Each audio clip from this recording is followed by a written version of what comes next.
Well, all right. It is a beautiful day, beautiful day. It is Wednesday again. And of course, you have Pastor Z and Bishop T. We're back. That's right. We are back. We're here every Wednesday, 6:15. We're dealing with different topics that some people are afraid to deal with. And we're actually coming um, from the realness. We want to be real about everything that we share. We really want to reach you right where you are. We want to hear you. We want to hear you. You know, as I've said before, Bishop T has a sledgehammer and I have a sledgehammer, and we are tearing down walls that divide the body. But in order to tear down those walls, we have to deal with issues. And let's be honest, let's be clear. The body has issues, and when the body has issues, it has a tendency of reflecting that there's something wrong. So, in order for us to try to make up ground or try to fix situations, we have to address them. So we want you to just dive in with us, share. If you connected with us on today, hit share on your page so they can catch it on your page. But here's three ways that you can four ways you can actually catch Real Talk. You can catch Real Talk on the conference call number. That number is 1-646-224-5980. That PIN number is 334-1986. You can also go to Z Andre Huff page on Facebook, Tanya Latham page, and Mount Zion Baptist Church page on Facebook Live. And then you can go to the YouTube channel, Z Andre Huff YouTube channel, like and subscribe there. We have some special guests with us here today. We have a special guest with us to here today, and we're looking forward to the conversation. Bishop T, how are you today? You're looking lovely with those specks on your eyes. You're looking brand new. What's up? Too much? And I'm not frozen. A little too much? Well, Pastor Z, how are you? I'm doing pretty good. See, I hit you right this time. I said Minister Die last. At least you know All right. who's your co-host tonight. At That least you is know correct. that. I'm proud of you for that. You know who your co-host is. Listen, I am great. I am wonderful, blessed. Looking forward to the conversation tonight. It's been an awesome week so far, so we are just excited to be here. Listen, right now, get someone involved in this conversation with you. Tag 3 people to experience this with you. It's going to be a great conversation tonight. We have a special guest with us who has the experience, the wisdom, and the knowledge to share with us tonight. So we want you to get involved and share with us tonight. What kind of week have you had so far, Pastor Z? I've had a wonderful week. Matter of fact, I stepped outside the box for just a few minutes on Monday. Mama said she wanted some barbecue, and so what Mama want, Mama get. So Okay. What she wants. I think I did pretty good with the grill. Now I will say this. It looked good. I saw your pictures posted on Facebook, and the steaks looked good. All of the meat looked good. So if it tastes as well as it looks, then you did all right. Well, it's a such thing that in our household, I know you may not have that, but called leftovers. And well, I went by yesterday and I found a couple of dogs left out of all the meat. So apparently everybody else enjoyed it as well. So did you have a good 4th? I did. I didn't really do any major cooking for the 4th of July. We shared a little bit. I kind of fried a little fish. I didn't do any barbecuing or whatever. Nothing major. But it was good time to relax and just kind of chill out a little bit. So it was good. It was good. Awesome. Awesome. Good. Awesome. Well, again, we're ready to get started, ladies and gentlemen. Please share on your page, share with each and every one. Listen, we welcome comments and questions through the comment on Facebook Live and even YouTube. You can ask questions or you can make comments as we and our guests and us are prepared to converse on today. So if you're ready, we're ready. Let's get busy.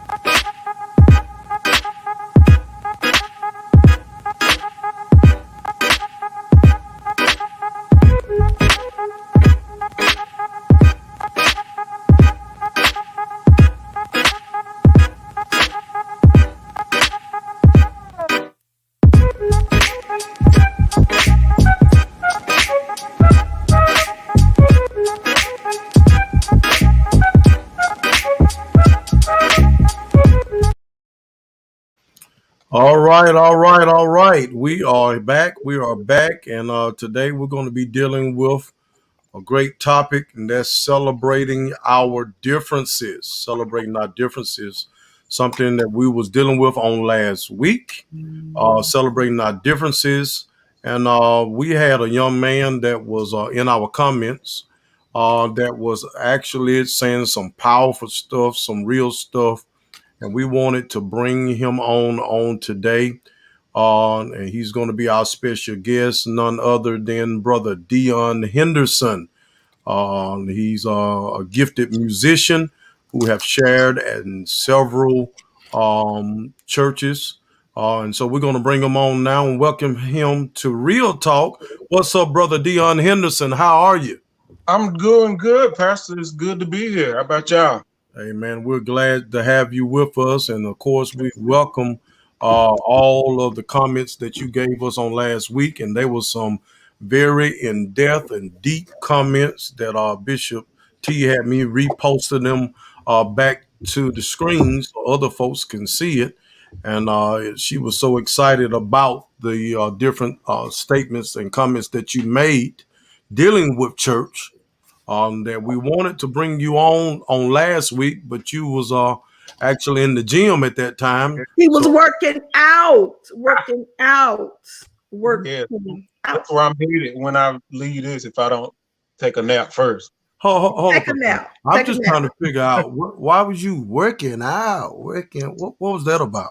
He was working. Yeah. I'm just telling you what he was. What was all that? You talked about Pastor being extra a while ago. That was real extra. That was a little extra. He working out.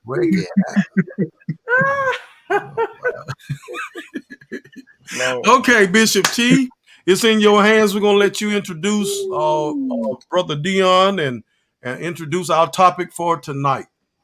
Awesome. Good to have you, Deon, here with us tonight, sharing with us. We're excited. And I know Pastor talked about some of the comments and the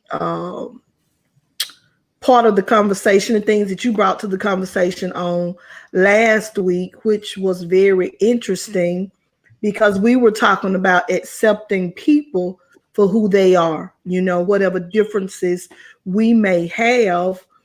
And you brought out a question and comment as it relates to differences that we have as far as our worship style.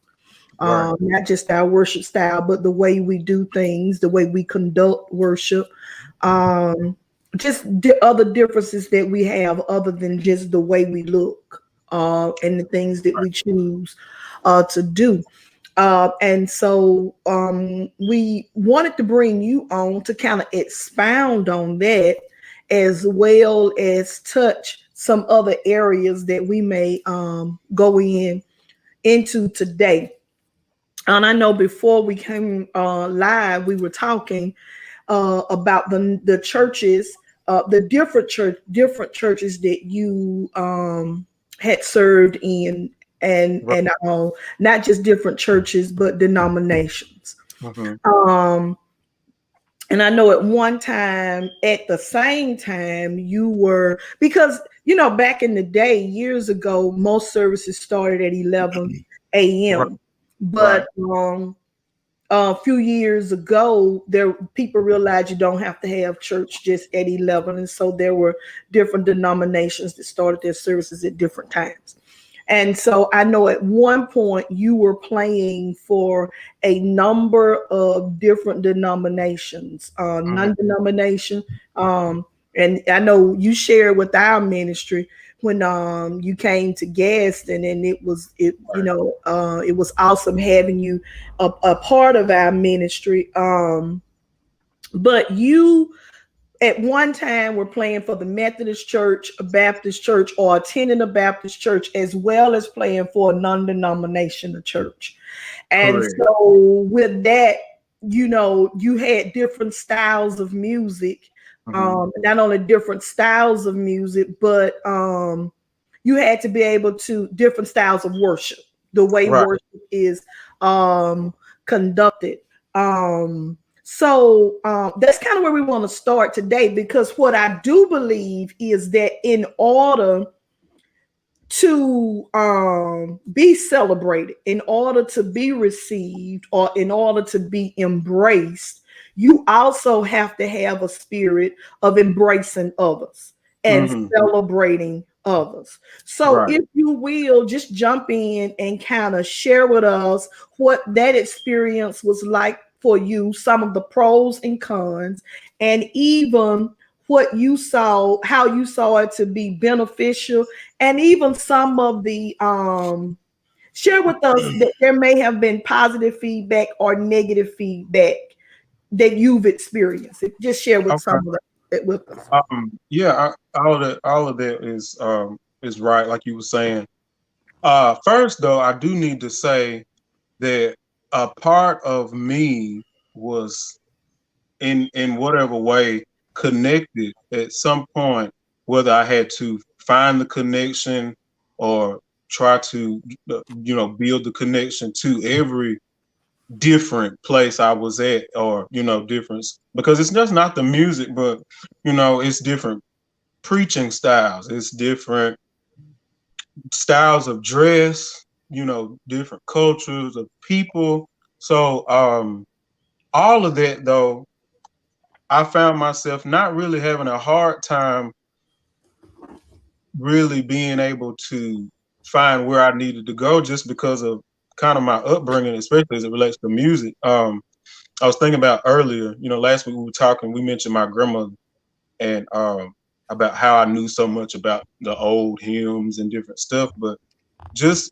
having her in my life, like my grandmother, she was, she sang everywhere she went, even when she wasn't supposed to. She gonna sing. And so, just even being a child, just knowing, like, getting in her car at the age of 3, 4, and 5, I would hear Milton Bronson, the Thompson Community Choir, but she would easily could listen to the Mighty Clouds of Joy too, So being able to, having that switch, and being able to, even at that time, I didn't realize how much she was really imparting on me, just to appreciate differences and learning differences. Not just her, but like even my granddad. And my granddad played the harmonica, played guitar, so he liked blues, B.B. King, and hearing that. My mama, she's was like 90s stuff. I remember when Waiting to Exhale, that soundtrack would play forever in our house, and my mama would sing every song. So I grew up hearing that, which is had that Waiting to Excel. It had a little bit of everybody, from Patti LaBelle, Aretha Franklin to Brandy. So it was a mix of music that was around me in my whole childhood. So being, like y'all said, from Center, Charlotte, we were very connected to the Methodist church in our community, which was St. Mary. They were really sister churches, and back in my grandmama's day, they would do first and third Sunday at the Baptist, second and fourth at the Methodist. And so I grew up with these, learning about what's appropriate where, more so than I realized when I started playing places, not knowing I was taking the same things I learned from as a child with me to these places. So as you said, mentioning the pros, being able to, I think that a variety of anything, it opens your mind to be more susceptible to whatever it is, and you'll be surprised how that can follow you in different areas of your life. That if you can open your mind to different kinds of music, you open your mind to different types of other things too. Um, so that kind of prepared me more than I realized. And the challenges, if we have to talk about them, the challenges sometimes is that sometimes people will try to, because you do something, or maybe because I played well here, or because I, was able to do this, people try to make or try to mold me what they wanted me to be and fashion me after what they desired and what they needed versus who I really am, So just because, well, you play this kind of music well, or you sing this kind of music well, this is what you need to do versus them, I guess, their preference, making it that because this is my preference, this is what I feel like you need to do.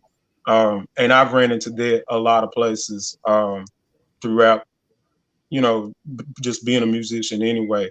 People will make their preference your priority, or at least try to, and it's just not gonna work with me because I'm just gonna be me at the end of the day, which is a combination of a lot of things. I can't be boxed in. And so sometimes too, I will say that there were times out of obligation. I was especially younger when I was in college. There was places I would have to play that I really didn't feel spiritually connected to. It was a means to an end. I needed a job. And, when I went away to college, especially, up in the Huntsville area. I, at that time, played for 3 different churches. I was doing an 8, a 10, a 12, 30. And it was like, boy, you just going to have to push through because you got to finish this degree, that kind of thing. But those were some of the challenges that I had. But all of that, I do feel, of course, has built and made me who I am now, not just musically, but even as a person.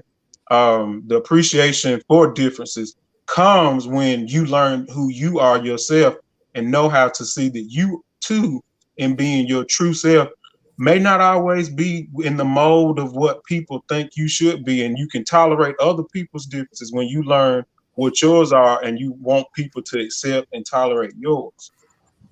One of the things that I heard a lot early on in the ministry, even before I started preaching, that kind of resonates with me today is how important it is to be in a place, not necessarily where your gift is, or your gift or your differences, you being different is tolerated, but more or less celebrated.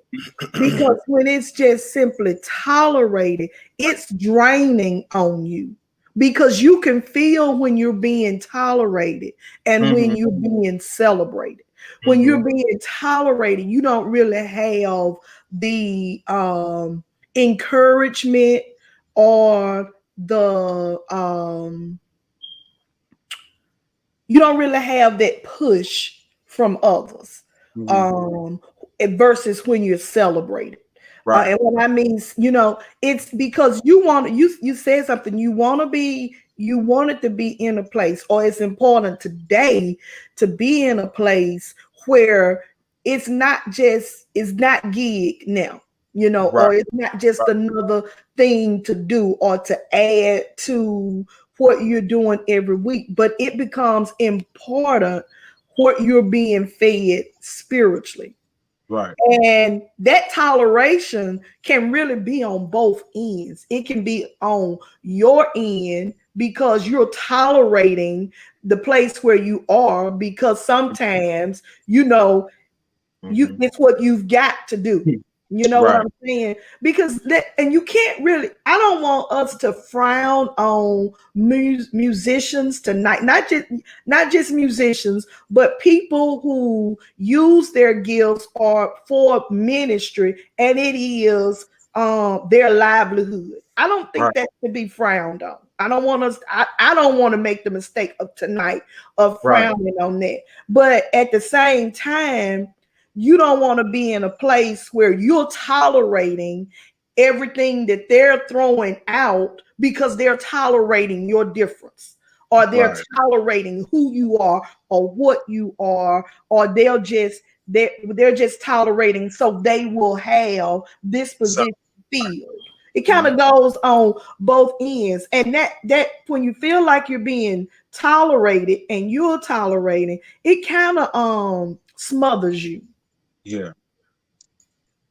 keeps you The- from really being the creative person that you right. can be. Yeah.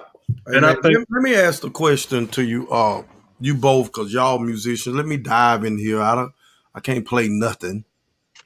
But I know y'all gifted in all type of areas.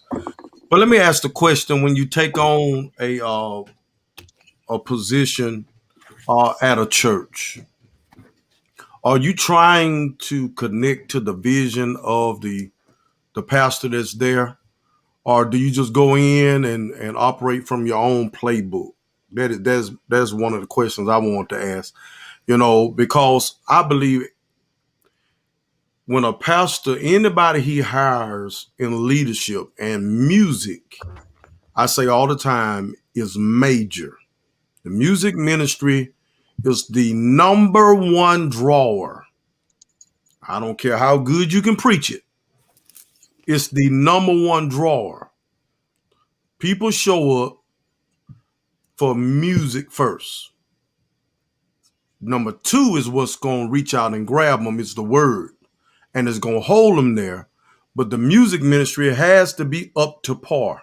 If it's never up to par, then you ain't gonna draw your people. I say that all the time. I want to make sure my music ministry is doing what it's doing, because I'm telling you, I pastored a church, my very first church, and because it was very few people there, um, and people was coming because I was new at the church. It was here in Gaston, and because they knew me growing up, they came to hear me. And I had some people to exit during the offering. They used the offering as an opportunity to walk around and keep on going out the door. And you know what they told me? I just couldn't take no more of the singing. Serious. And at the time, bless their heart, they was the senior choir. They were singing from hymn books, and they were singing in the, and they told me they couldn't handle it, you know, and it was younger people looking for younger music. They didn't know anything about Still Away. You know what I'm Still saying? away. They didn't want anything about those older hymns that they were singing. Jesus is Lord, and so that stuff was a turnoff to them. But when you unite with a ministry and you're hired by a minister, do you seek to hear what he's looking for in a musician? And if do you kind of try to tailor what you're doing with the music ministry with his vision for the church, or do we operate from our own playbook and say, regardless of what he want, I'm gonna do what I want to do because this is my position? Just a question. Bishop, I'm gonna let you go first. Okay. Well, I feel like that there's no other. I wouldn't go into a situation operating from my playbook. I feel like vision, there's a vision of the house. And so once you meet with whoever, now you have, it may be the pastor, it may be the executive pastor, it may be the administrator, but I feel like you have to see your place in that vision. I Mhm. I don't feel like you should go in and be like, okay, you know what the vision is. You can't operate from your own playbook because you said something very important. You said it this way, that it is the music that people really come looking for or whatever. Allow me to say it this way. The music, whether it be a praise team, a choir, a worship leader that's providing your music or whatever, that music, the music of the church, the purpose, yes, is to give praise and to worship God, but it is also to prepare the heart for hearing the word of God, Mhm. to set the atmosphere for the preaching of the word of God. So, Mhm. so for me, you can't play from your own playbook. Vision, you know the vision, you connect with that vision, and you have to operate within that vision. Is what I feel. Go ahead. Okay, Deon, let's see what you got to say. Um, I'm gonna be very honest because Be honest. That's all. Real talk. Now we're gonna kick you off here if you can't be real. Now that's what we Right. won't invite nobody who's afraid to be real on that's, real talk. but you And got the let me right just one say this tonight. before he starts. Let me just say this before he says that. I think that's the good thing, Pastor Hub, that we're trying with this platform is to agree to disagree. Yeah. So we want you to feel comfortable to share your experience and really say what you feel. Right. Yeah. You got the right one, Pastor. Because I'm okay. If you got me on here, it ain't no right way. You just gonna have to exit me off before before I change anything. Just But warn me before I hit the boop. Yeah, but we need a beat. You I, need to I look I at didn't download one, so please be what you need. careful. That look, and we need to download one next week because Yeah. some of y'all ain't really paper Bible say. okay. There you go That's with that. just to let you Okay. paper time. I'm trying to be nice. But yeah, going back to that, as it relates, I can tell you now, and this is me. I've gone into, if you want to call it interviews or having conversation with the pastor about the vision, and I'm gonna be just as serious as he or she is. If you tell me one thing, and then I come in and see the exact opposite, I'm not gonna work no harder than you, or I may not be here at all, because you have a lot of people who, just because a pastor has a vision, sometimes now you two are different because both of you can sing. Minister is a musician, but you have some pastors who don't know anything about About music music. at all, Hmm. and they want to have the kind of music ministry that their friends down the street have, or that that they see their people on TV that they emulate have. And you come in and want me to do that with what you got, and we're nowhere on this. You know what I mean? So you try people have I've ran into that before where folks, because you want me to come in and turn stones into gold, and when I can't do that, you question my ability about what I can do or what Mm. I'm capable of. And it's because you don't know what you are doing, or you don't have a knowledge of what Mm. your vision. Is it a vision from God, or is it a vision that you just have? Is your vision for this house, or is it what you want because this is what you see? And I think that in the past, I can tell you, especially, and I'm only 28, but I've been playing at churches now. When I started on like playing in a position at my home church and getting a pay, I was 12 years old. So I've been doing this for a little while now. But I can tell you when I was younger, it was just like whatever. I didn't really pay a lot of attention, but I wasn't, mature enough to really even understand what a vision was for. It's like, okay, look, I know this is the song. Let me learn it. Let me teach it to them. But now I can tell you that when somebody, even now, I couldn't. I thank God that I have connected to ministries presently where I feel as an asset to the ministry, as well as the ministry also benefits and pours into me. And that is something I can tell you is not easy to find. Like Bishop was talking about, when musicians or different people who have made livelihoods, sometimes we've had to compromise. Not that it was, the appropriate choice or the best choice, but there's several times I have found myself having to compromise my spiritual or my even just my willingness. Like, do I really want to go to this church today? Do I even really want to play today? Versus, I feel like this is what God is telling me to play and sing this song in this moment, and that's Mm-hmm. something that Bishop would tell you. And I wasn't even going to talk about this, but I was I was working at during that time where y'all talking about where I was working at the 3 churches at once. Don't say that. Don't say the church name. Don't say. Oh, I'm not. I was sending my tithes and offerings still to New Life, and I hadn't been inside New Life probably in 4 or 5 years. But when I needed something, I'll call Bishop, because I did not have the people, the churches I was working at or what have you. There was no connection there, and I would tell people, "Oh, my pastor is Bishop Tanya Latham." And Bishop, faithfully every week I was sending my time, and when I needed something, I call her. And I'm saying that that's something that now I was blessed, because me and Bishop, we have that kind of relationship. Even when I left her church, I still could call her, still can call her now.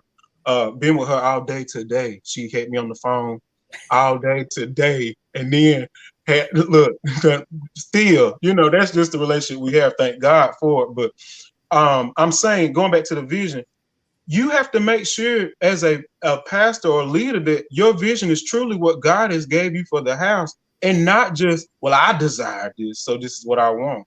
And I'm going to tell you, I'm going to go back to the degree of seriousness that this minister is. And if he's not making or she's not making the appropriate steps to ensure that what God has told he or she that this is what they should do, why should I go out of my way as the musician to Well, try?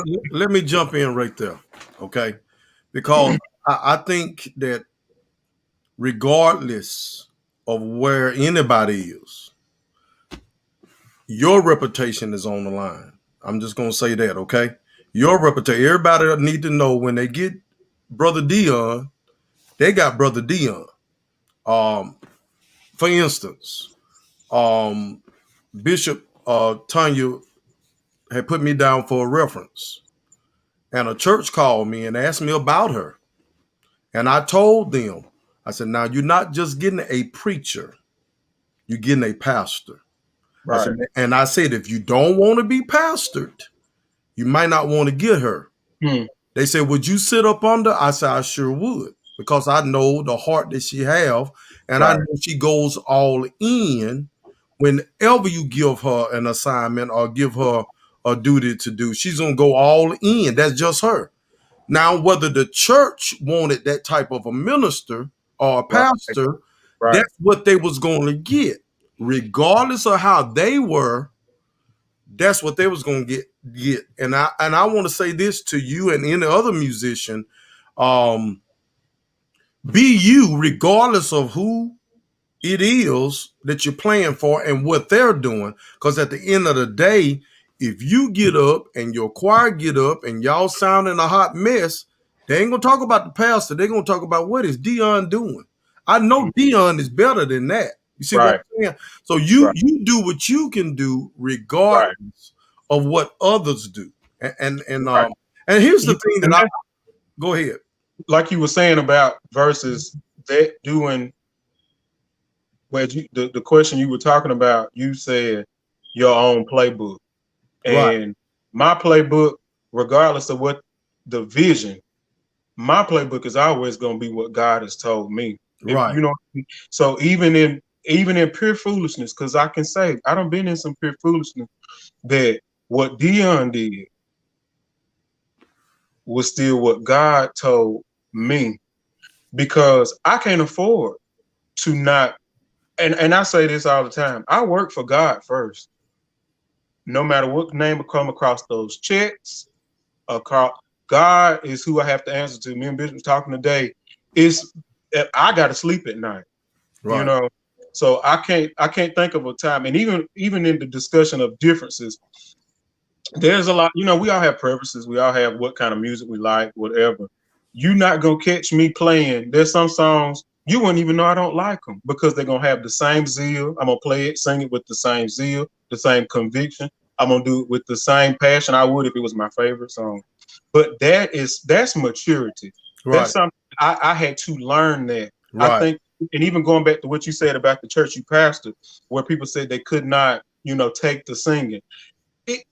These are things that come with maturity, where we learn that our preferences are not always they're not priority. But we live in a day and time now where all of us feel like, especially the millennial generation, feel like, well, I have a voice, I have a platform, I got to be heard. It's about what I feel like, what I like, and nobody is willing to forego what I think or what I like versus what's happening or what may be best.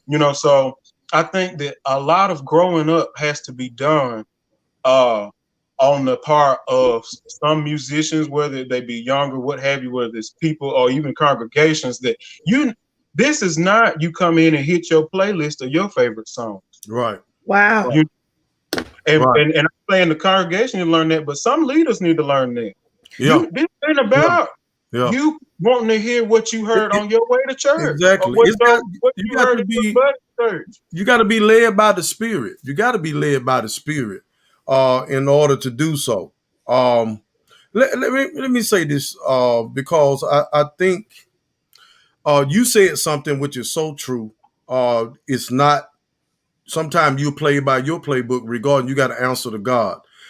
I want to suggest to anyone, and I understand that sometimes you need money in order to make it, and people will take on positions and jobs. But if you feel like you got to do your thing versus what the leader is requesting, I would just say, hey, y'all need to Time part to move. ways. Right. Y'all need to part ways. Because I'm gonna tell you something. I heard something, and you tell me if this is true, and don't name the church. But I heard that you was just playing around when service was over with, and you was playing an old traditional song, and you was at a non-denominational church, and one of the leaders got all over you, told you they didn't want to hear that in the church. They didn't want that sound, that type of music being played in the church. They done told you before, and y'all kind of had a few words. Is that true? Is that true, Bishop? Did you talk that happened to you? I'm asking you, Look, Deon. look. What happened to you, Deon? That really has happened. You're right. That has happened. So there are some people it's who are determined to drive away tradition as if traditional music has actually done harm. But they want to style their church in a way where they don't want it to be affiliated with nothing traditional. And so whenever someone even start going that way, they have. Now I'm not gonna name the church. Brittany, no, no. Look, I'm trying to not even read Brittany comments because I'll fall out laughing. Because Brittany knows she can tickle my funny bone like nobody else. Yeah, so but every time I did. see her pop up, I'm trying not to even read what she says. But let me tell you about my musician, and I've shared, and she'll tell you in a minute. Now I want to attract all classes, the old, the middle, and the young. So I tell my musician, you do some of the contemporary. There's nothing wrong with doing some of the traditional, as long as you put your heart and feeling in it. Don't get up there dragging no song, because I got to get up and preach. Now, my elderly people, I tell my musician all the time, I got them, because I'm going normally, I'm an old soul. I'm normally going to get up and I'm going to sing something traditional whenever I get up to preach, because that's what gets me in the place. But I don't want my younger people to be feel like, oh Lord, here they go singing "Love Lifted Me." And I remember someone telling me one time, "What's a charge to keep I have?" Nothing wrong with songs like, because that's me now. Yeah, Take it, Pastor. Charge. Hey, I'm telling you, I would go there because I'm old. I'm old school like that.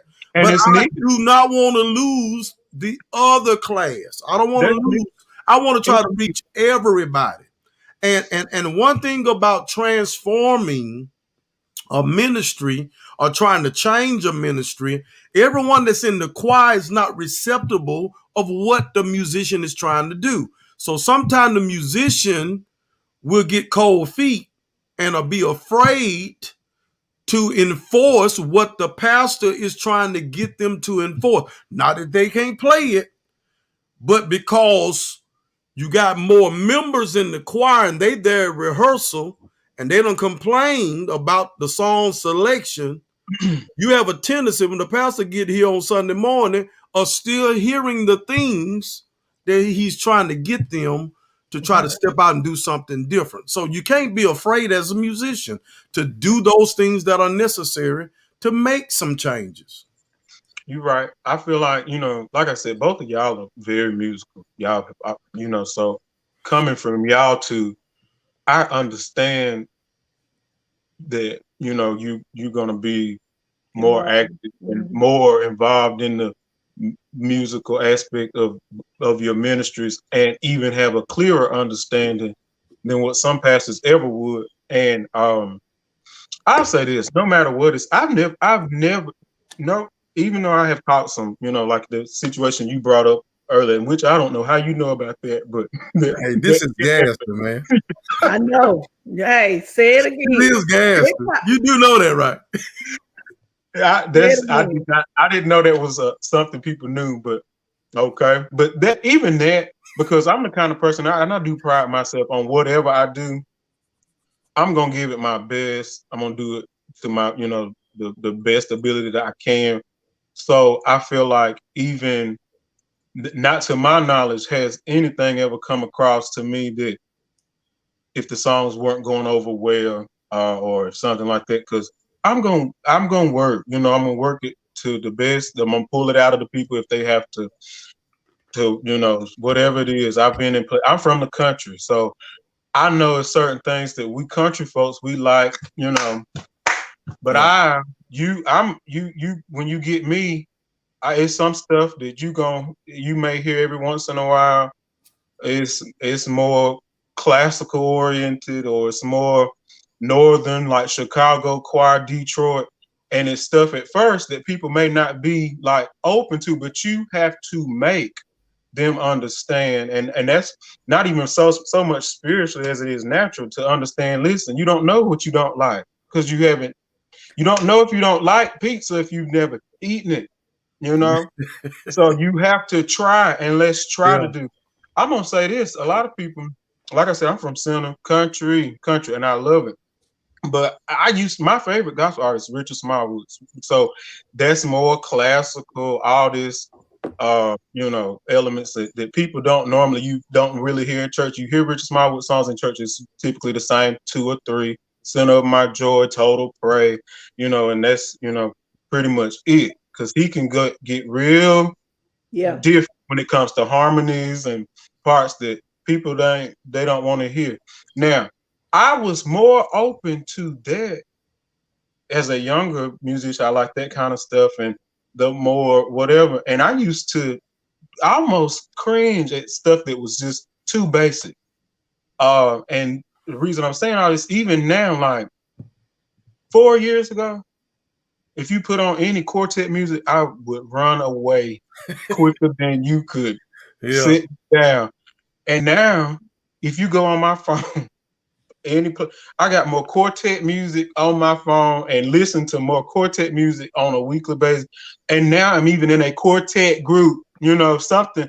But it all comes from being open, So I think that people, whether you're in music ministry, pastors is leading churches with vision, we need to have, like you all were talking about last week, Bishop said something that was so good, and I loved it, that when we talk about differences, realizing that the same way you want people to embrace your differences, you have to be open to embrace other people. And whether you understand it or not, like it or not, there should be an appreciation there, and there has to be a respect there. Right. It all Right. comes from maturity. So back to when you were talking about the church, the people that needed to grow to understand that it is more than what my ears said. That Sister Mary Clarence, she needs to feel like she's a part of the ministry, and if she wants to sing "Still Away" on the second Sunday with the senior choir, this is relevant and needed, and it's bigger than what I like, or more so than what's fitting or my preference. You know, all of that comes from maturity. And let me say this: leaders need to be teaching that before we Bridging the keep gap. compromising and saying, "Well, I want my congregation like this," or "We want the young." You got that's good. Get the young people, but teach them, Right. and even the older people, teach them. Listen, Sister Mary, this ain't gonna always be still away, Right. because the people gonna run away. You know. So this, and I'm saying, service has to. We have to get past this stuff that's just really kind of silly, you know, to really even be such major issues in the Black culture. Because I'm gonna tell you, who don't have these problems is our other sisters and brothers. And you know what? I was gonna mention that because what they'll do, they will do. We think that churches have to be overflowing or overflow because we have another service. But I've Right. seen with our other brothers and sisters, they will do a service at another time for a traditional worship experience. And then there's another service time for that more contemporary worship, the more And contemporary even worship. some weeks they'll combine them, you know, Right. and make. And I feel like there has to be some time. And if that's what works, you know, then to God be the glory. But I think that we have to be. This stuff needs to be taught across the pulpit. And whether it's favorable or not, whether people want to hear it or not, this is what the survival of our churches depends on this issue right here. Survival. You're You gonna said have it, to have the old and the young come they got together. to bridge the gap. Some kind of way you got to bridge the gap. Today we're celebrating our differences. Celebrating our differences. We're talking to Deon Henderson, who have played for several different churches. He was born and raised in a Baptist church in Sunny, Alabama. He has played for Methodist Church, non-denominational church, Baptist church. So he have had a opportunity to be a part of different services, and they all have different style of worship.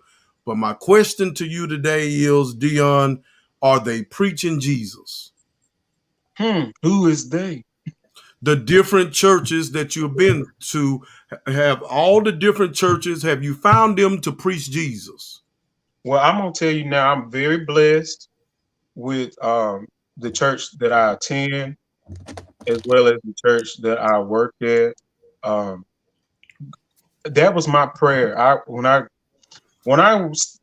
28 now. When I was like 24, I started going through some stuff that we all go through, learning about, really just, you can be raised in the church and things, but when you start getting to that maturity thing where it's like, I need more, like I'm going through some stuff in my life. I'm crossing some roads I've never crossed, and I got to have something to get me to the next stop sign, the next whatever. I got have something to progress and sustain me. And that became my prayer at that age. I had just started law school, and my grandmother had just passed, and it was a lot going on in my life that that just was very shaky. And I had to realize that the stuff that you learned, now it's time to apply the stuff, the little Sunday school and the little Bible studies and this stuff that you learned as a kid.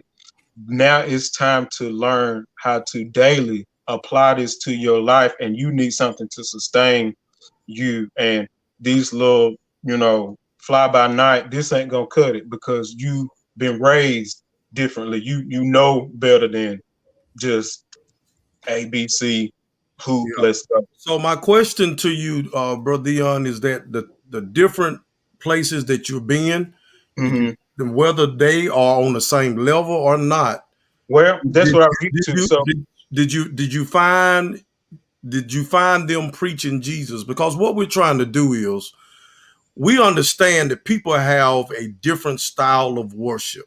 hmm But what divides the body of Christ? Just because we choose to do things at a different time, a different way. If we're preaching Jesus, then should the body be divided? And then how do the body operate divided? If you cut your body in half, the body dies. And so you wonder about the body of Christ, because when Jesus come back or when he calls us home, there won't be a non-denominational or Methodist or Baptist that he's going to be looking at. He's coming back for those who accepted him.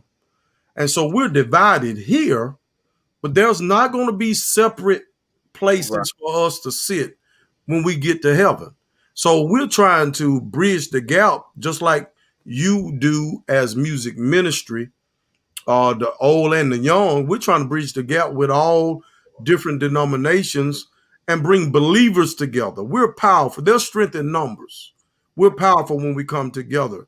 So even if we have a different style of worship, and I know you had to adjust from the Methodist church, because there's a song that y'all played during the offering time, y'all sing together, to the Baptist church, to the traditional Baptist church, to the full gospel, to the non-denomination. You had to adjust, but yet and still you was in those different worship services and you was able to worship with them regardless of their different style. So I'm trying to see how can we come together as a body of Christ and put aside our differences and be one. I think it's an individual thing. I feel like people have to first start, to answer your question, are they preaching Jesus? You need to know Jesus for yourself first. And, not that, yes, we are the church to present Jesus, especially to those, evangelism is important. But for today, we can't not put our faith in this divided church to sustain and save us. This has to be personal, and I think that when we get the mind of the people to individually say, I want Jesus. When you go to church, you will get Jesus, whether that be Methodist, whether it be whatever. But if you're looking for the church to resolve your individual, well, I want, this is what I want, versus this is what Jesus and this is what's needed, this is what it is. And I think that people have to make that conscious choice, and it's one of, like we said, of maturity. And I think for me, I'll say this: anything I go to, which I know church is not, being open like as it was as far as conferences and everything, but anything that I would attend, people, y'all have said it, y'all both ministers, you get out what you put in. So I think that we have to be, those of us as the church, if our goal is to win souls, we can't let our preferences or our feelings, our emotions, we can't get so caught up into that we lose focus of, we're here to do really one thing, you know. And I feel like if we get back that focus, and I it's sad to say, but we've had a pandemic, we've had all this come, we've seen so much death, and still some of us have missed the focus. And it's like, what is it going to take for us to see that this stuff that we have trifled over doesn't matter much at all, as much as we should be getting to our end goal, what we're trying to do. So I think that's gonna take some true growing up. We got Yeah. a lot of growing up to do as holistically as the body of Christ, I think. Now you and Bishop T, y'all are gifted musicians. I have special guests for y'all today, both of you. And I just want one. I have two special guests here. It's even surprising to Bishop T. I But know you didn't tell me about any I didn't special tell you guest. about it. But they actually had a conversation with musicians. I got today special guests because I can do it like that. Bishop Paul Martin and Prophet Korn. Let's take a look. You shall be saved. There's decisions that you need to make in your life All of you musicians, y'all stay in while I'm teaching. Y'all need the word. Where y'all going? What you doing? I don't like that. This ain't no show. We are all growing in the Lord. Don't do that no more. If you're accepting Jesus Christ. Okay, all right. And we're gonna come back in a minute. We're gonna come back in a minute and we're gonna ask y'all how would y'all handle all of this. Okay. Here go Prophet Corn. Come on, clap them hands, church. Hey.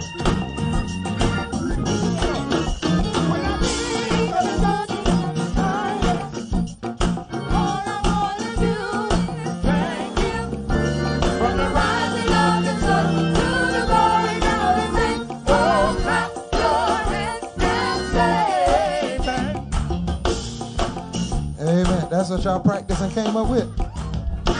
That's what practice did for y'all. Y'all don't ever need to practice again if that's what it did for y'all. You can stand. Y'all practicing for a sounding like that. I told y'all that's not going to work in Jacksonville. Amen. You standing up for a bonus. Amen. How it was scrap. They played it like it wasn't scrap. And yield, yield, yield, yield. I love it. All right. Now listen. Y'all phones going off, ain't they? I hear them. Listen now. Now tell me, let's deal with the Paul Martin one first, okay? What you think about that? What you think about what Paul Martin did? Did you agree how he dealt with that? Bishop. He always want me to go first. Listen, you kind of put me in a place because I've been a pastor as well as a musician. So But hold your point. Everyone on here, you can text, you can comment. We want to hear your comments. What you think about the Bishop Carr and Paul Martin? What you think about how they did handle that? So you go ahead and comment while they speak. Go ahead. And this is what I want to know. I want to know if, as a result of those two videos, if the numbers jumped all of a sudden. Oh, they increased a little bit. A little bit. Okay. Here is the thing for me as far as Paul Martin goes. Because I have served as a musician, let me kind of go this way quickly. Again, it goes back to really knowing your purpose and really being connected and all of that in ministry. Because number one, let me say this. I am guilty or have been guilty of making an exit after I finished playing. Sometimes it was because I needed to stretch or take a break. And sometimes, forgive me, Holy Ghost, nothing was going on. That's why I say you have to be concerned about yourself from the spiritual standpoint as well. So yes, I have taken a break. Because it wasn't, but for me, sometimes musicians do, and I'm guilty of it, because at one point I was doing my service at 9:30, leaving there, going straight to another service. So I may have taken a break and gone to the restroom or whatever like that. For me, from the pastor standpoint,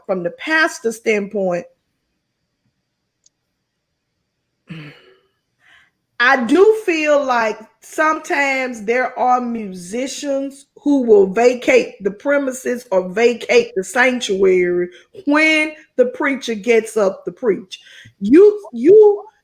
I don't know if that was a problem that Paul Martin was already having or whatever, but my thing is, Did they just get up that Sunday? Is it a habit?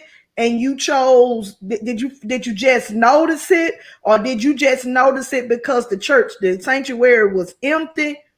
But I know Did you see? sometimes, Did you see when he opened the doors of the church, and they all come running from the back?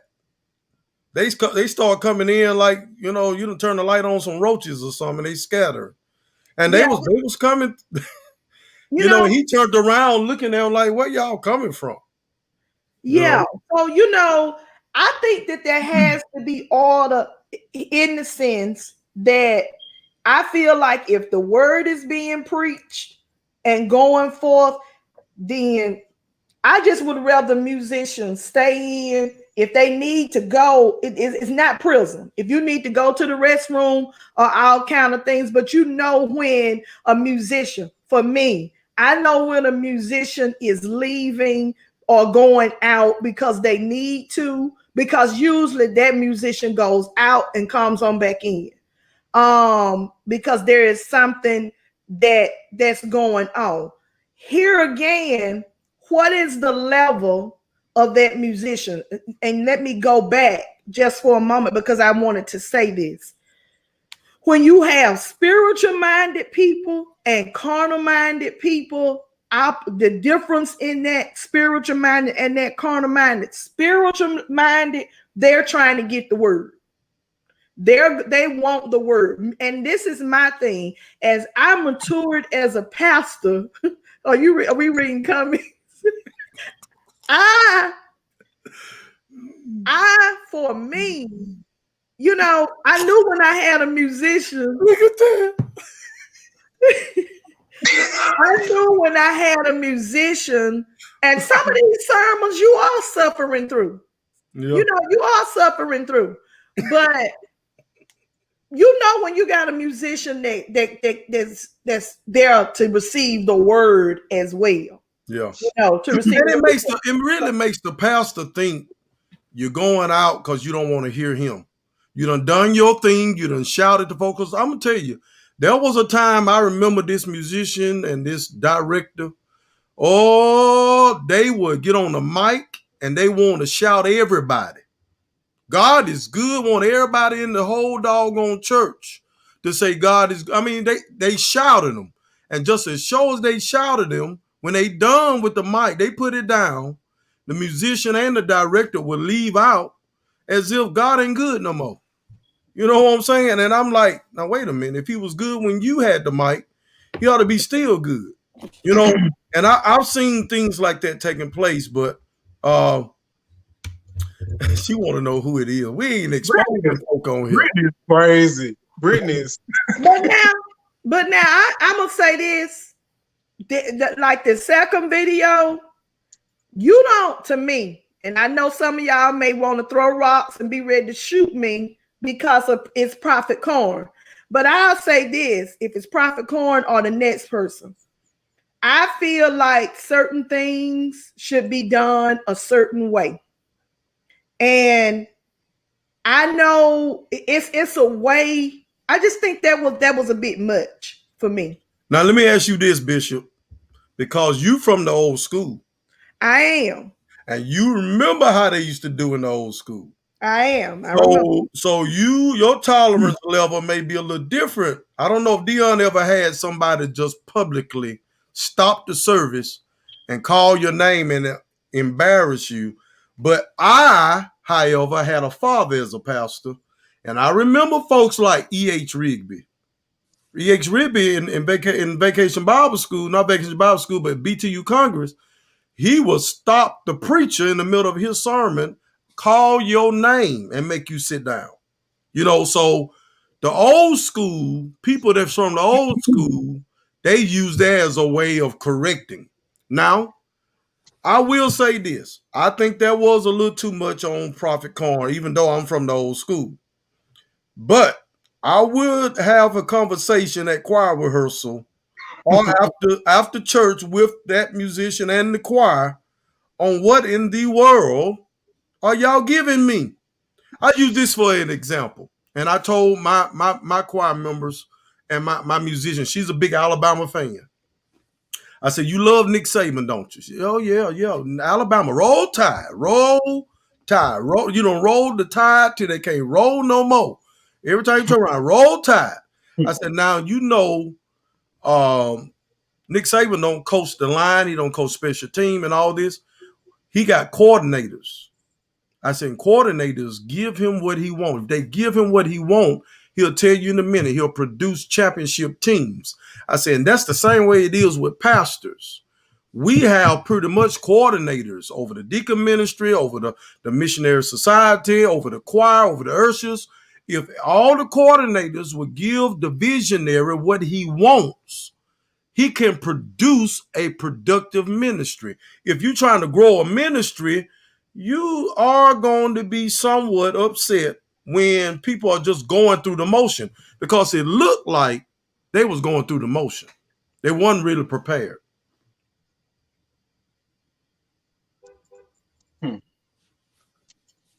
So Deon, Well, go ahead, because I got somebody that's finna pop on in just a few minutes. okay. I got my nephew. He's a musician too. Let's go ahead and just bring him on while you talk anyway.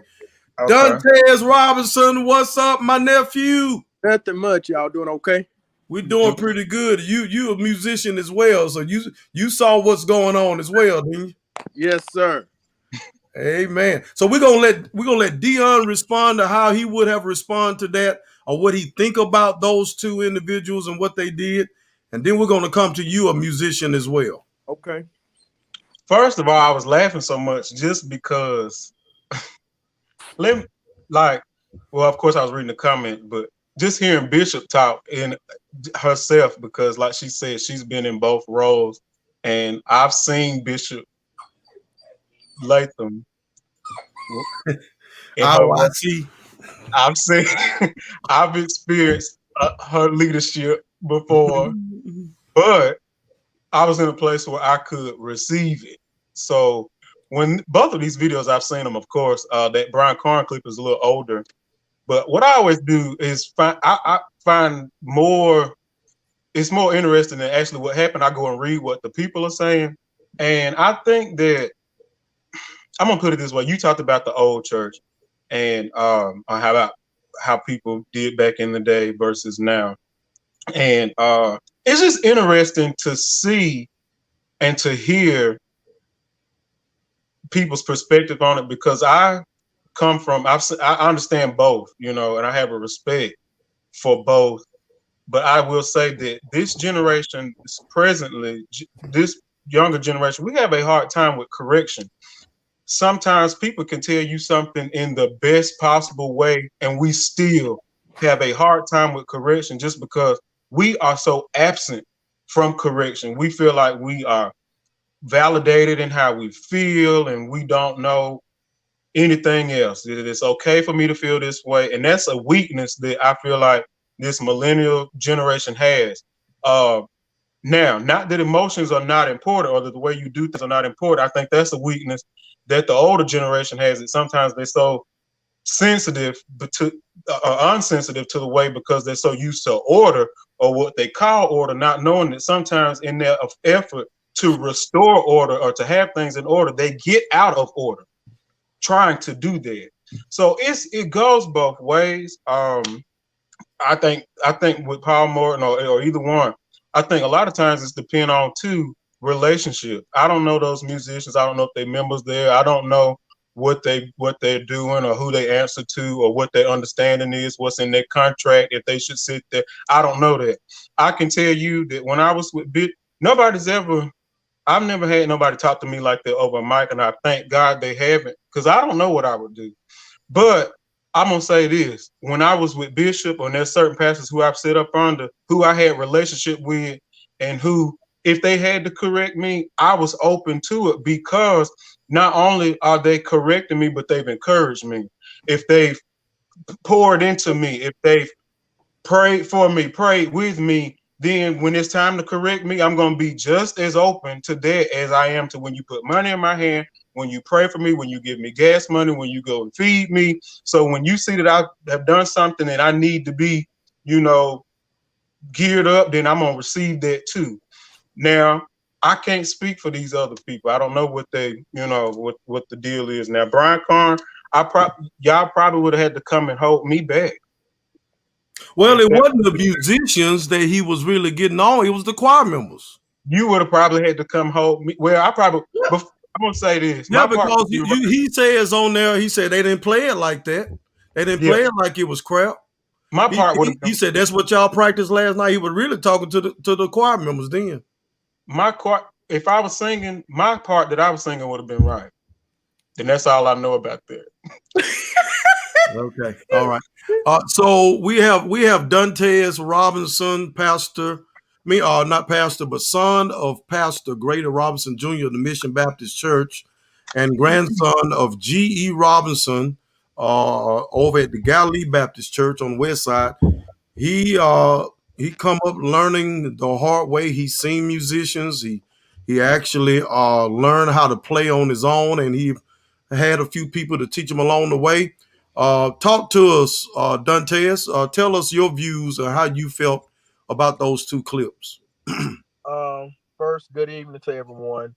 Good evening. Thanks for having me on. With Pastor Morton, I truly agree with him. Reason being, again, I played for a 8 o'clock, a 10 o'clock, and a 11 o'clock service every Sunday. However, at some point, the musician does need a break.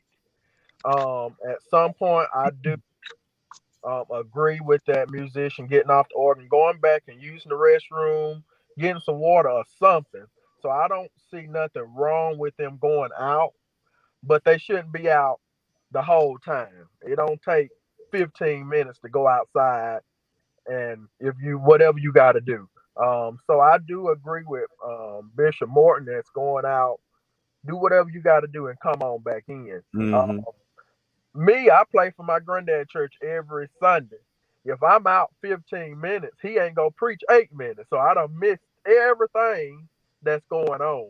So you have to be mindful of the whole thing as far as playing. You gotta take it in far as everybody's watching you.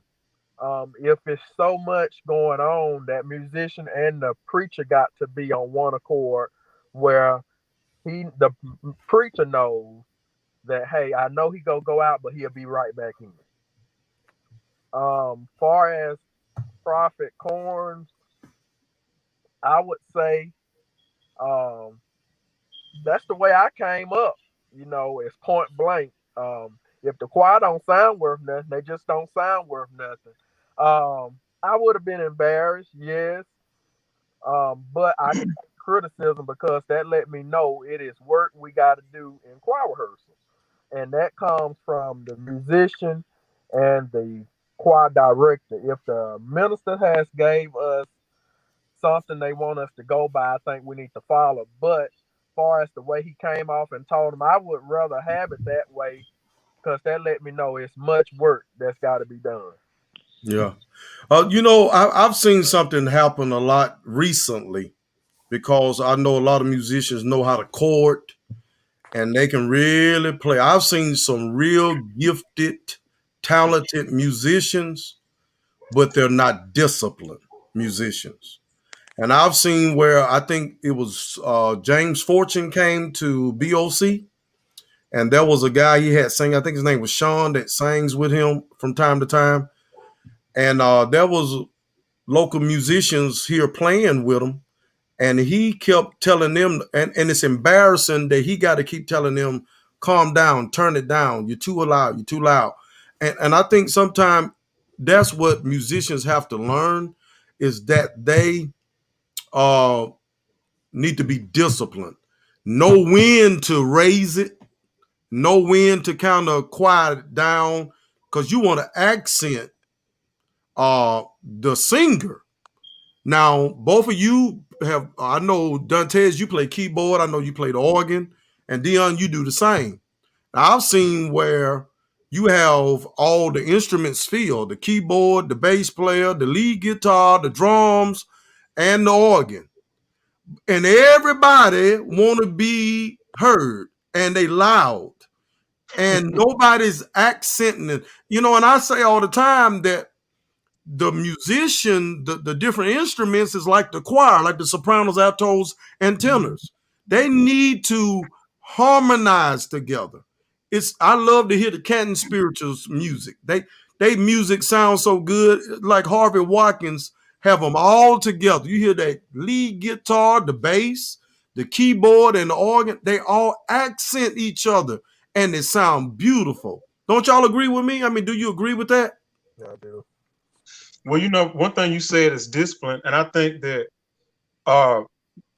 even in anything, skill is important, and that is a skill no matter how well you may play, or it is a part of a skill set, knowing when and what's appropriate. And I think that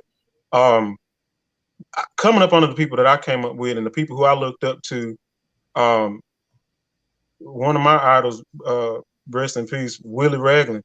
You don't play no loud music around Willie. You just not going to do it. He will make the choir sing a cappella and make the musicians cut out. Bishop the same way. So I just think that sometimes people who are very talented or skilled, it's in an area of what they're actually doing, but the knowledge of what your purpose is in the service is also something that needs to be a part of a skill set, or needs to be seen as a strength if you can do it, or in weakness if you can't. So again, that comes with maturity, and also with your calling. If you know that you are called to enhance the service, then you don't always have to be heard. If you know that you're supposed to accompany this singer or back up this preacher, and that's what my purpose is, or if the atmosphere changed, then it's time for me. This all comes with, this is spiritual teaching that people need to be, if you don't have it, some of these folks need to go back, sit up under some folks. Well, I know that I've seen, and I know Dantez have done workshops. Deon, have you ever done workshops before?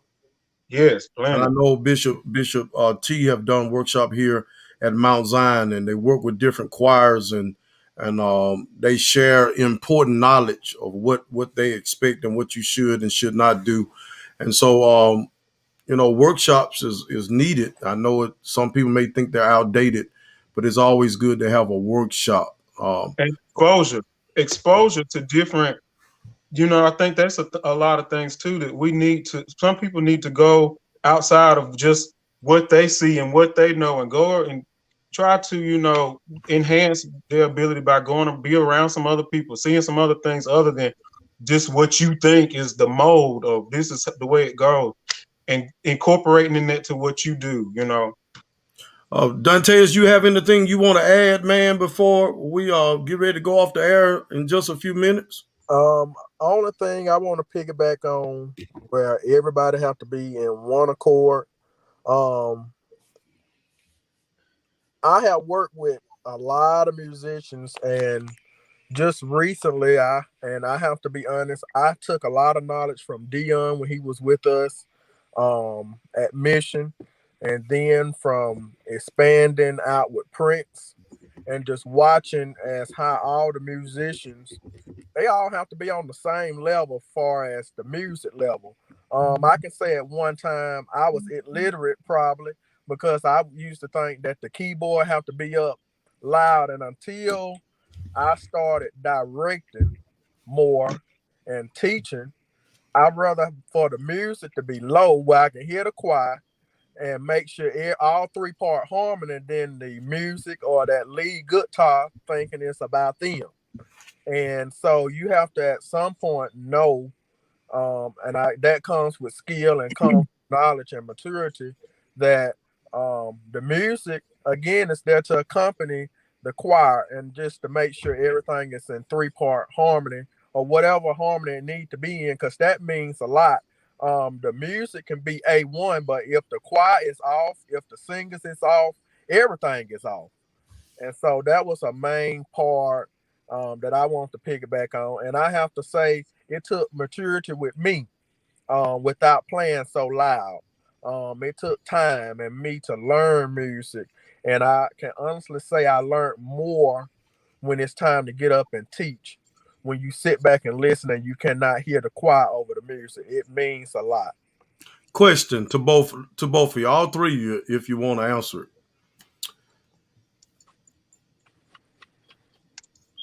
Just because you're a musician, do it mean that are all musicians able to teach parts? No. I just want to know that. Because you get some people who get a they call minister music, and they use that title so easy now just to let somebody occupy to feel it. They call them minister of music, and minister of music. Tell me, Bishop, what is a minister of music? Help people to understand what a minister of music is.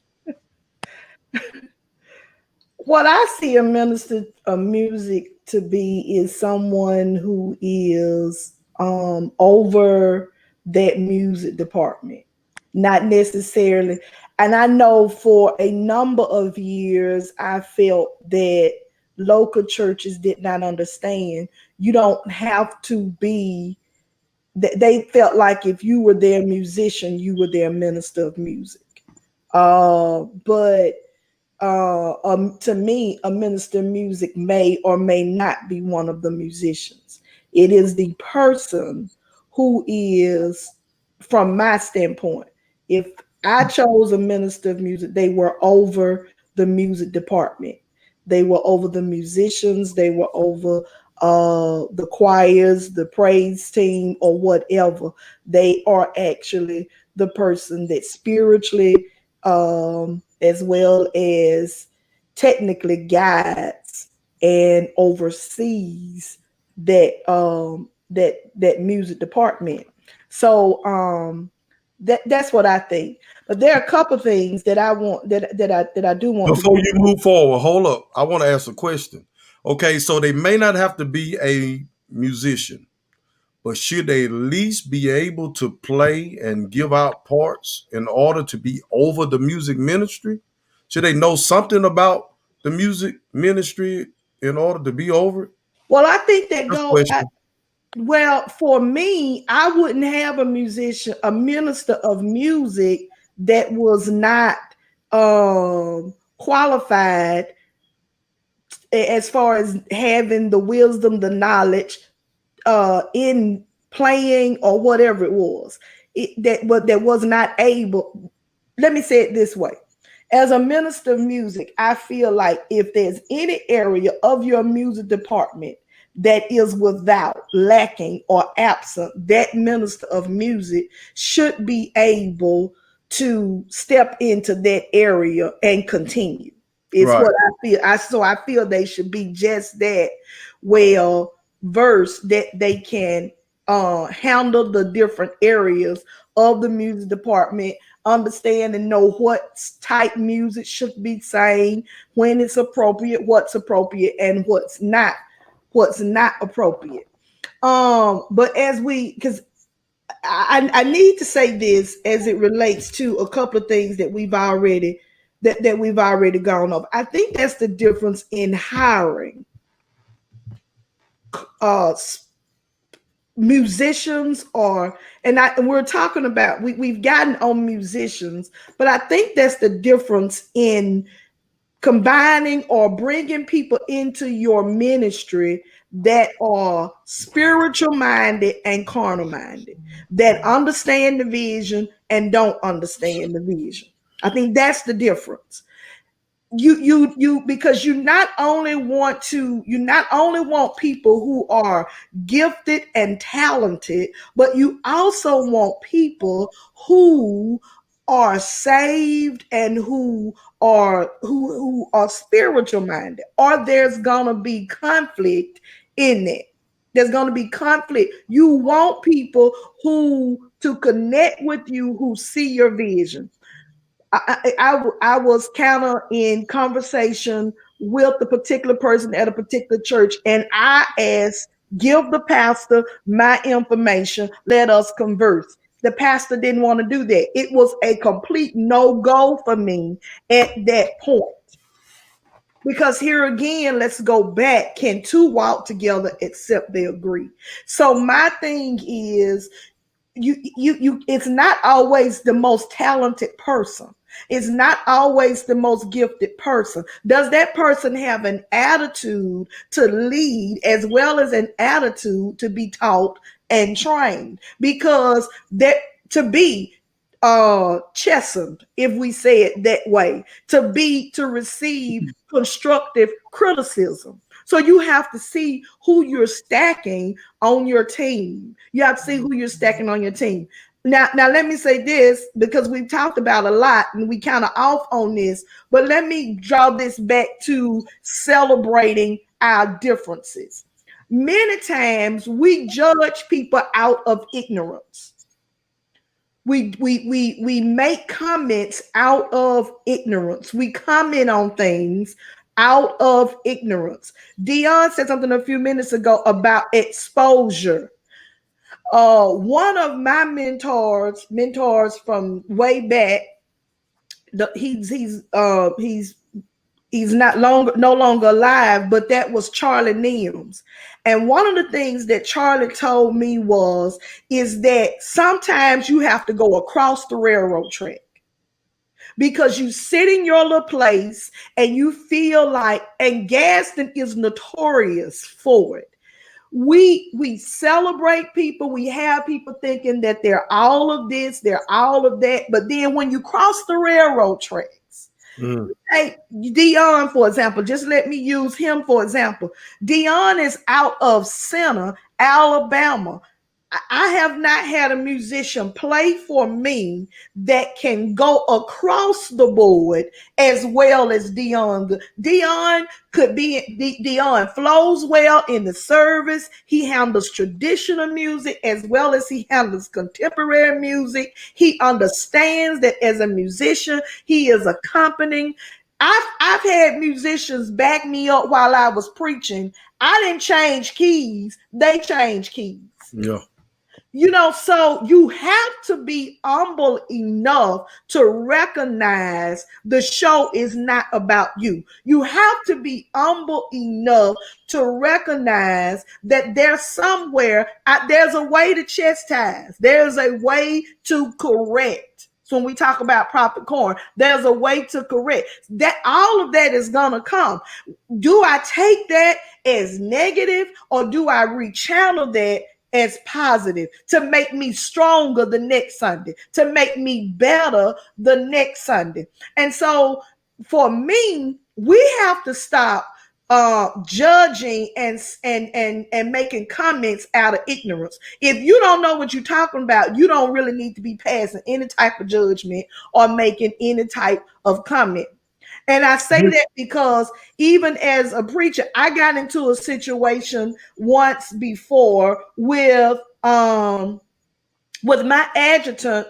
Some people made some statements about the person that I had assisting me and how they were assisting me. Well, then when I pumped the brakes and looked at it, all of those comments were coming from people who were ignorant. You were passing judgment or saying something about that situation, but you didn't know what an adjutant was. You didn't know what an assistant was. And that you did know was from your preference. It was not necessarily the right or the wrong. And so I wanted to say that we cannot allow people to have us in a place because they're ignorant about what we're doing, or they're ignorant about the way that we're doing it. Because like we talked about Deon, the different denominations that he was serving, he knew who he was serving. He had to be disciplined enough. Somebody said that word. I think you said it, Pastor Huff. He had to be disciplined enough to go from that Methodist church to that Baptist church to that non-denominational church. He had to have himself disciplined, because a lot of times Methodists, they are timely, they're their own, their own. He had to discipline himself to do that. And then the last thing that I'll say is that we have to, and I think Deon, we may have mentioned this when we were having lunch today, is that you put people on your team that you trust. For me now in ministry, even with people that I'm talking to now, that I'm conversating with now, I'm talking to them because of their ability, but I trust them to do what they know to do in the area that they're doing it in. If you have to micromanage, you don't necessarily trust the gift that's in that person. Right. And if I were to call Deon to work with my music ministry, first of all, Deon knows me in the beginning. We're gonna we're gonna dot the I's and cross the T's. If it's here again, I've been a pastor and a musician. If I agree to pay him something, that's what I'm gonna pay him. If we agree on a job title or job description, that's what I'm going to expect him to do. And it's not going to change in between. If it does, we need to come back. I'm going to need you to do more. What is this? We have to be respectful of the positions that we hold. But I'm not going to hire somebody or bring somebody on board the team that I don't trust to do what I've asked them to do. That's me.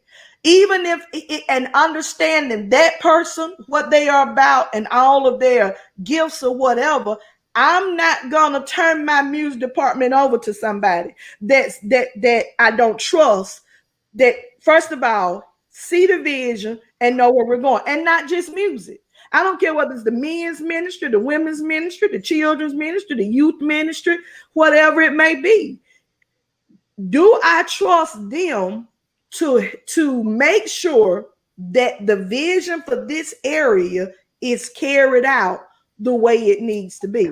Now, I said a lot because Pastor Z wouldn't let me talk. So I had all these points on here. Well, I had special guests.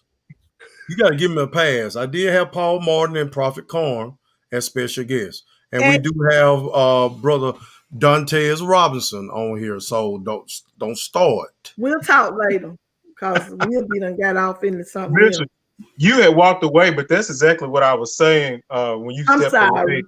When the people he asked what I thought, and I used you as an example. I was saying that I don't know the relationship. I don't know what these musicians, what they were required to do to make a comment to say whether who's right or who's wrong. And I use an example. I talked about you. I said that being with you, there's times where you've encouraged me, prayed for me, prayed with me, put money in my pocket, fed me. So if you have to correct me, just like I received those blessings, I'm going to receive the correction. And that people, like you said, sometimes we're quick to speak on what we see, not knowing. So I can say how anything should be handled when I don't know the agreement, I don't know the contract, I don't know their relationship. Is that their pastor? I don't know, So I think that a lot of stuff you said was very rich, very, very rich. Now, we somebody on there said something about a contract. And and most of the time, musicians, there are specific things in the contract. There are specific things in the contract. But I will say this, sometimes you just have to go. I had to go. I had to go. So I'm saying it could be that point. And I think they were jokingly saying that. About the contract? Right here. It's on the screen now. It has to be in your contract to be in service, doing service. They laugh. Yeah, we need to talk about that because I think some people need to understand the inner workings of the church. Well, check this out. Contract. Do musicians sign a contract in your environment?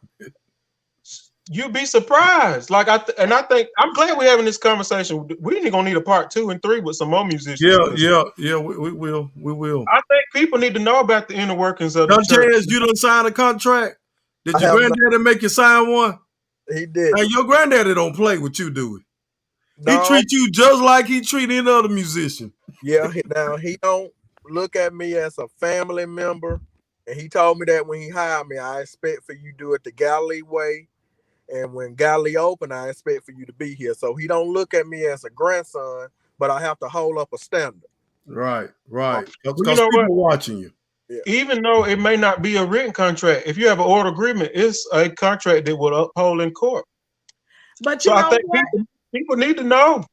And here is something else. Here is something else. There was a point in my ministry where I had each position with a job description. We just want to shout, but we have to handle business. Talk, If bitch, there talk. is a contract, then there is an understanding. I don't have to turn around and tell you to sit down. I don't have to tell you you There don't she get go. paid for this. There go Miss IYC. There she go. I love Ready, it. ready to But I'm post something at, serious. post something But at I'm the serious. Sopranos. You're right. People need to know. Let me tell you something, Bishop. We talked about it earlier. When we go to talking about order, and we go to talking about Come people on. have a hard time, and I don't know why they so bothered when it comes to even like y'all saying a written contract like that's something. Don't you go to work? Don't you punch a card? Don't you listen? But let me tell you this though, Deon. It's hard to establish order as a musician if you out of order. That's true. I don't hear nobody. That's true. You can't expect people to be on time for rehearsal. If you late, that's where And there's they gonna somebody talk about over it. you. They gonna talk about it and don't get mad when they do. You set the time. I'm just saying. You preach. But I think that we have another thing Bishop said about the exposure, not just in a way of church service, but I think people need to be exposed to even the business side of church and the way that things go and how I'm gonna say this, and I'm not calling any names, but I know of a situation right now where a musician is in a legal battle with his church that he was employed by for wrongful termination. These are things that I think, let me say this, they show you Greenleaf and all this stuff. Y'all think that's just made up? Do y'all think some of that stuff, like, it's based off of things that really happen? And I think that people need to understand, and I'm going to say this, like Bishop said, Gaston, Alabama, whatever you want to say, sometimes my mindset, we think this is it. Y'all, this, and it's funny because we want what we see done in other places, not knowing what is happening to get there. Right. I'm talking to two pastors. I know y'all know what I'm talking about. And that's what I was about to say too, Deon. You brought it back to my remembrance. Appropriate. Just because I saw it on TV or they had the voices or the people to do that. A lot of times pastors go to conferences, they go to these different places and they come back and you want to do what you saw there. You want to do what you heard there and you don't have it. So you end up hitting edit instead of doing what you're capable of doing with the spirit of excellence. I'm going to say this and go on now, and I will call the name with this because I mentioned this some time ago when we were growing a couple days ago when we were growing up. Okay, now you had Mount Zion, Antioch, Macedonia, Mount Pilgrim. These were churches, and for the most part, there were good choirs. I spoke of Mount Pilgrim because Mount Pilgrim may not have been doing the other songs that other people were doing, but when Mount Pilgrim stood up and they sang their hymns and Reverend Fleming directed those hymns, they did what they did well. And with the spirit of excellence. They didn't try to go over here and do what somebody else was doing or the most popular thing that was going on. Here again, we must get back to the center focus of our worship experiences. It is not grandstanding for a musician. It's not grandstanding for this person or that person. Worship is a time for us to do just that. Worship, and the center of that worship is Christ. It's God. It's worshiping him and us getting that word so that we can move out. I remember they could sing a hymn, honey, that would have that would have you under the pew. Laid And out. Pastor Huff was singing A Charge to Keep I Have. Now, it's gonna fall different for us than it may for you and Dantez. My aunt says something sometimes, keep saying good morning. Maybe when we were in high school or in our 20s, we were struggling with the charge to keep our hair. Amazing grace, how sweet the sound. Father, Father, I stretch my hands to thee. But with a little time under our belts, a little time behind us. Okay, this is the only thing I say. If you're gonna sing a charge to keep our hair, like Reverend was doing a minute ago, he went on singing it. You see what I'm saying? Right. He wasn't playing with it. Mm-hmm. You see what I'm saying? So we have to look out in our churches and see who's in those pews. Who do we want in those pews? And then address it from that standpoint. If my church is full of senior citizens, then it may not be wise for me to do whatever you might be doing. Amen. What you want to say, Reverend? A charge to what key is that? A flat, D flat, C. No, I appreciate all of you, both of you joining. Let me ask a question. I know I've been asked a bunch of questions. You have. But say you're trying to move forward with your ministry, you call a rehearsal, 5 people show up. Do you cancel rehearsal? Do you continue to rehearse? How do y'all handle that? When people are not showing up for rehearsal and you're trying to teach new material, do you care? Do you go back and do old stuff, or are you going to move forward with what you have? I'm moving forward. My choir that I have is 5 people, but you wouldn't know it until you saw them. They sound like 25, and I like that. So I'm blessed with my folks. They like to rehearse just as much as I like to. So I never will forget that I had a musician. I'm not gonna call his name, but when I was at Morning Star, and he called me and told me he canceled rehearsal, and I said, "Why?" He said, "We ain't have but 5 people." I said, "Well, those 5 people put aside that time to come. Don't punish them because the others didn't show up, and teach the new songs. The reason why some of your people are not coming to rehearsal, they already know what you're gonna sing. They have no reason to come to rehearsal. That's just just from a pastor standpoint. And I know I'm when a musician is not giving me what I want, I'm kind of hard, but I don't think I'm Prophet Corn hard. I think if you got willing I spirits think I'm and Bishop people who want to Martin do, hard. people who if you got willing vessels, then just do what God say do, and He'll bless the rest. Bishop, what you think? You got 5 folks. What you gonna do? Well, it depends. What you got to do? I got it. Well, if I had a soprano, alto, and tenor, I would probably work a soprano, alto, and tenor out of that bunch, and I would keep going. But then to me, it would probably get deeper than that, because if I only have 5 people coming to rehearsal and that's consistent, then I may need to look at not having a choir and jump coming down to maybe an ensemble or something like that, What y'all think about continuing next week? We may I have think to you should continue get this some next more week. people. I think we need some more musicians. I said enough. I think some more people represented and maybe share their story and their opinions would be very good. I definitely would tune in. But we're always looking to discuss about celebrating difference. And I think we need to, regardless of what and how people have service, celebrate them.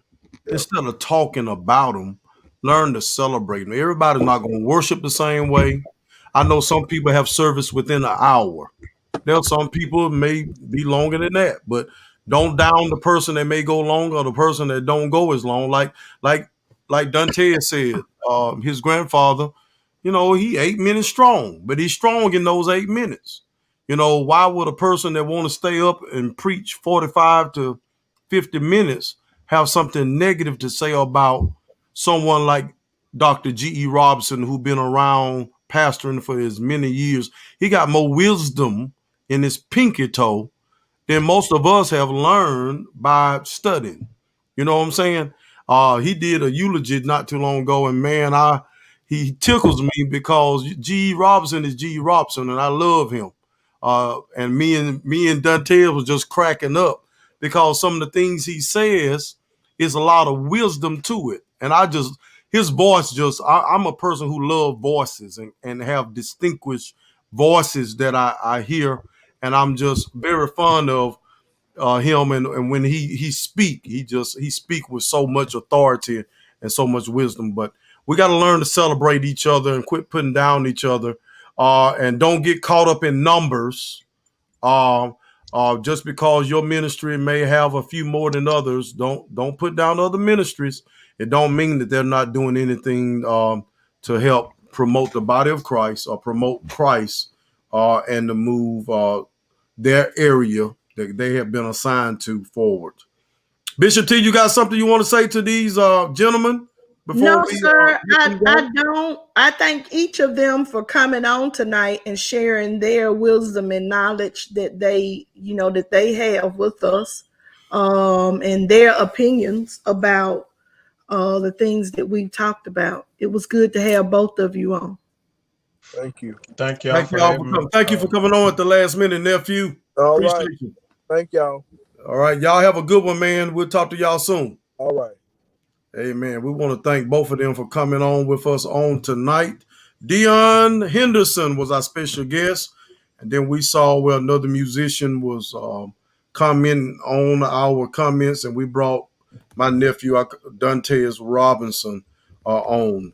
Bishop T, anything you want to say before we say goodbye to our wonderful, beautiful, very interactive audience? No, the only thing that I want to say, well, I can say no, just like I said to them, and then start talking. I just want to thank everybody for tuning in. Catch us on next week. Amen. We out.